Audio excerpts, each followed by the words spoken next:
Hi guys, my final presentation is in regards to how media literacy in K-12 curriculum can help stop the spread of misinformation.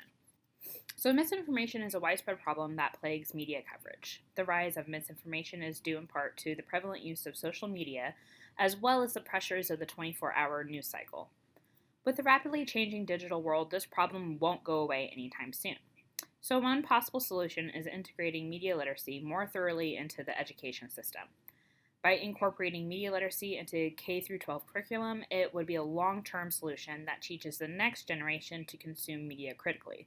One of the earliest examples of media literacy in education was in response to the rise of fascism in Europe during World War I and World War II. Many educators saw how fascist regimes use indoctrination for the youth and responded by teaching critical thinking and propaganda analysis in their own classrooms. There was another resurgence in media literacy education in the 1950s and 60s in response to, quote, rapidly growing cultural industries.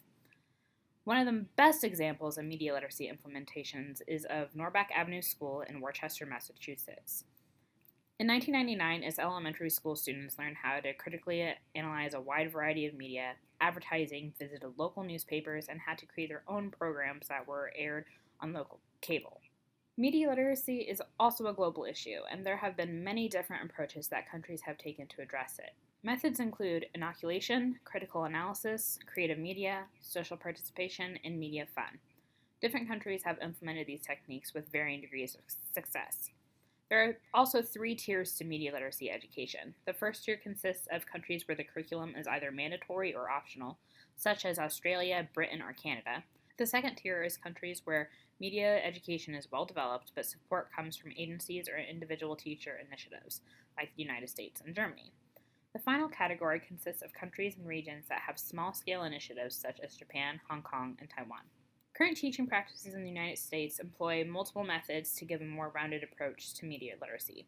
It is a combination of critical analysis, creative media, and media fun. Critical analysis ensures that students are able to deconstruct what they read and hear in the media. Creative media empowers students to step into the role of the media creator themselves so they can better understand the challenges that go hand in hand with media production. Finally, media fun allows for students to simply be creative in their own exploration of media.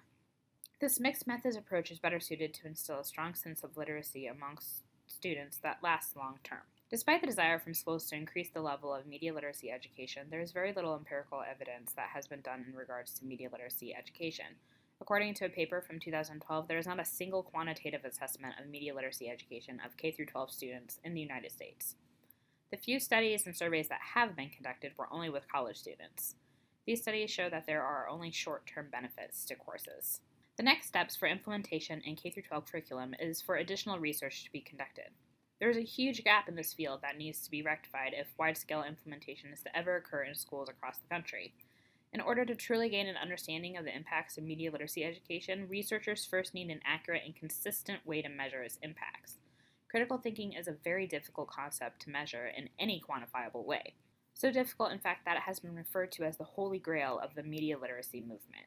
In conclusion, media literacy has been a repeating trend in education since the 1930s, but has failed to maintain a solid footing in curriculum in the United States. Countries all around the world are implementing media literacy training on some level, whether it's from independent agencies or mandatory in primary or secondary school. Finally, more research needs to be conducted on critical thinking retention. Without evidence that continuous exposure to media literacy in classrooms creates more critical thinking adults, it will not spread throughout primary school education.